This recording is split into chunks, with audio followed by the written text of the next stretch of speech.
छोड़ दीजिए मुझे। आखिर मीनाक्षी गिड़गिड़ाती हुई बोली।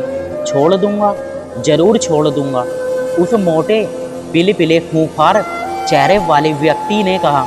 मेरा काम हो जाए फिर छोड़ दूंगा। वह व्यक्ति मीनाक्षी को कार में बैठा कर ले जा रहा था। जब वह सहेली के यहाँ से रात 11 बजे पार्टी से निबट कर अकेली अपने घर जाने के लिए सुनसान सड़क पर ऑटो की प्रतीक्षा कर रही थी, तभी काले शीशे वाली एक कार न जाने कब उसके पास आ कर खड़ी हो गई।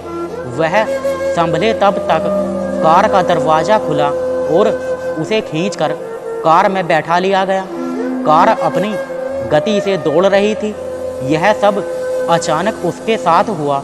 जब वह सहेली के यहाँ से निकली थी तो उसने अपने पति धर्मेंद्र को फ़ोन किया था। मैं निकल रही हूँ। तब धर्मेंद्र ने कहा था, मैं आ रहा हूँ तुम्हें लेने, तुम वहीं रुकना। उसने इनकार करते हुए कहा था, नहीं धर्मेंद्र, मत आना लेने, मैं आ जाऊंगी। औरत को भी खुद पर निर्भर रहने दो, मैं ऑटो करके आ जाऊंगी। सच, अकेली औरत का रात को घर से बाहर निकलना खतरे को न्योता देना था। इस संदर्भ में कई बार वह धर्मेंद्र को कहती थी कि औरत को अकेली रहने दो, मगर आज उसके जोश की हवा निकल गई थी। उसको किडनैप कर लिया गया था। वह व्यक्ति उसके साथ क्या करेगा? वह उस व्यक्ति से गिड़गिड़ाते हुए बोली, मुझे छोड़ दीजिए, मैं आपके हाथ जोड़ती हूँ, मैं तुम्हें छोड़ दूँगा। यह बताओ तुम्हारा नाम क्या है? मीनाक्षी।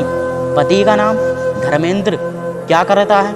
वह नगर निगम में लेखाधिकारी है। उस सुनसान सड़क पर क्या कर रही थी? सहेली के यहाँ पार्टी में गई थी, ऑटो का इंतजार कर रही थी। झूठ बोल रही है। एक सभ्य औरत रात को अकेली नहीं घूमती। यदि घूमती भी है तो साथ में कोई पुरुष होता है। यह क्यों नहीं कहती कि ग्राहक ढूंढ रही थी? निश्चित ही तू वेश्यावृत्ति करती है। नहीं नहीं, मैं वेश्यावृत्ति नहीं करती, मैं सभ्य घराने की महिला हूँ। बकवास बंद कर। यदि सभ्य घराने की होती तो रात को अकेली यूँ सड़क पर न घूमती। तुझे जैसी सभ्य घराने की औरतें पैसों के लिए आजकल चुपचाप वेश्यावृत्ति करती हैं। उस व्यक्ति ने यह कहकर उसे वेश्या घोषित कर दिया। वह पछता रही थी कि अकेली रात को क्यों बाहर निकली।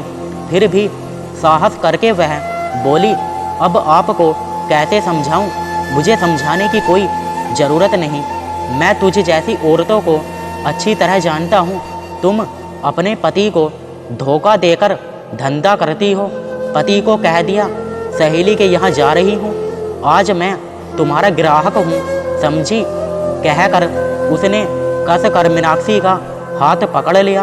अब इसके चुंगल से वह कैसे निकले, कैसे कार से बाहर निकले? उसके भीतर द्वंद्व चलने लगा।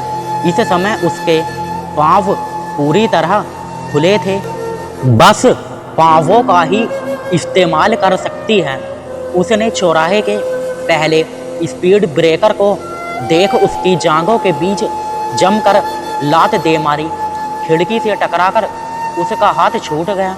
तत्काल उसने दरवाज़ा खोला और कूद पड़ी। जिस सड़क पर वह गिरी वहाँ 3-4 लोग खड़े थे। इस तरह फिल्मी दृश्य देखकर वे हतप्रभ रह गए। वे दौड़कर उसके पास आए। उसे चोट तो जरूर लगी, मगर वह सुरक्षित थी। उनमें से एक व्यक्ति बोला, उस कार वाले ने गिराया नहीं? वह हाँफती हुई बोली, क्या खुद गिरी? दूसरे व्यक्ति ने पूछा। हाँ, कहकर उसने केवल सिर हिलाया। मगर क्यों गिरी? तीसरे ने पूछा। उस व्यक्ति ने मेरा किडनैप किया था। कहाँ से किया? चौथे व्यक्ति ने पूछा। आज़ाद चौक से। उसने उत्तर देकर सड़क की तरफ उस ओर देखा कि कहीं कार पलट कर तो नहीं आ रही है। उसे तसल्ली हो गई कि कार चली गई है। तब उसने राहत की सांस ली। मगर उस व्यक्ति ने तुम्हारा किडनैप क्यों किया? पहले व्यक्ति ने उसकी तरफ शरारत भरी नज़रों से देखा। उसकी आंखों में वासना झलक रही थी। उस्ताद, यह भी कोई पूछने की बात है कि इस परी का किडनैप क्यों किया होगा? दूसरा व्यक्ति लार टपकाते हुए बोला, भला हो उस कार वाले का जो इसे यहाँ पटक गया। सड़क पर सन्नाटा था। इक्का दुक्का दौड़ते वाहन सड़क पर पसरे सन्नाटे को तोड़ रहे थे। उसने देखा कि वह उन चारों के बीच घिर गई है। इनकी नीयत भी ठीक नहीं लगती। यदि इन्होंने भी वही हरकत की तो सोचकर वह सिहर उठी। कहाँ रहती हो? तीसरे व्यक्ति ने पूछा। अरे बेवकूफ़, कार वाले ने हमारे लिए फेंका है और तू पूछ रहा है कहाँ रहती हो? चौथे ने तीसरे को डांटते हुए कहा, अरे यह तो हम चारों की द्रौपदी है, चलो ले चलो। वह समझ गई उनकी नीयत में खोट है। एक गुंडे से उसने पिंड छुड़ाया, अब 4 गुंडों के बीच फंस गई है। यहाँ से निकलना मुश्किल है। वह एक औरत है, उसे यहाँ भी बहादुरी दिखानी है। उसे इस जगह अब झांसी की रानी बनना है। इन गुंडों को सबक सिखाना है। वे चारों गुंडे उसे देखकर लार टपका रहे थे। मीनाक्षी, असली परीक्षा की घड़ी तो अब है। यदि इनसे बच गई तो समझ लो जीत गई। गुंडों से लड़ना पड़ेगा। इन्होंने औरत को अबला समझ रखा है, बन जा सबला। वे चारों गुंडे कुछ करें इसके पहले ही वह बोली, खबरदार जो मुझे हाथ लगाया, हम तुझे हाथ कहाँ लगाएंगे? हम तो 4 पांडव हैं, तू तो खुद हमें समर्पण करेगी। वह व्यक्ति आगे बढ़ा तो वह पीछे हटे और उस निरास्ते की धूल उठाकर उसकी आंखों में फेंकी और भाग ली। वे चारों उसके पीछे पीछे थे। वह हाँफती हुई दौड़ रही थी। उसमें गजब की ताकत आ गई थी। अगर आदमी में हौसला है तो सब कुछ पा सकता है।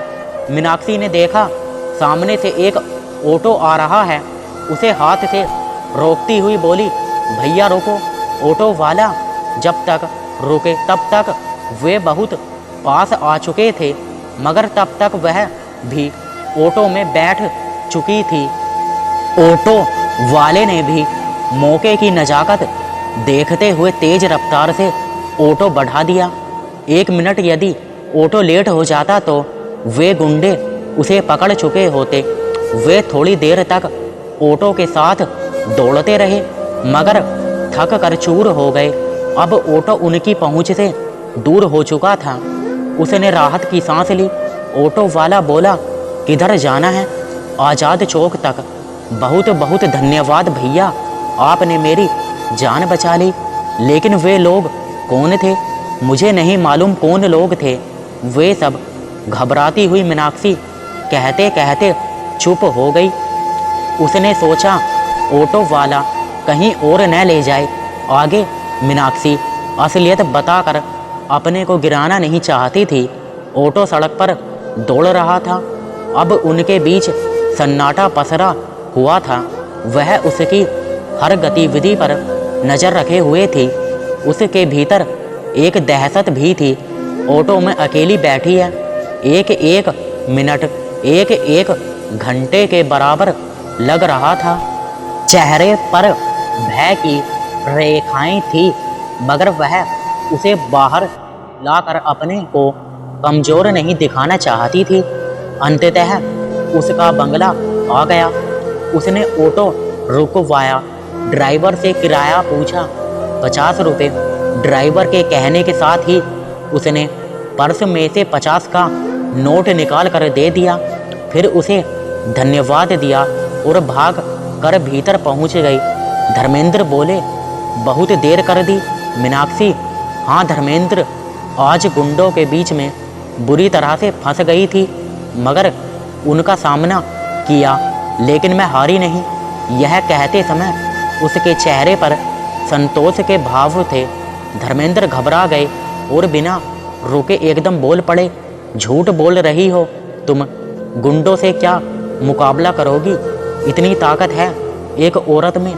ताकत थी तभी तो सामना किया, कहकर उसने संक्षिप्त में सारी कहानी धर्मेंद्र को सुना दी।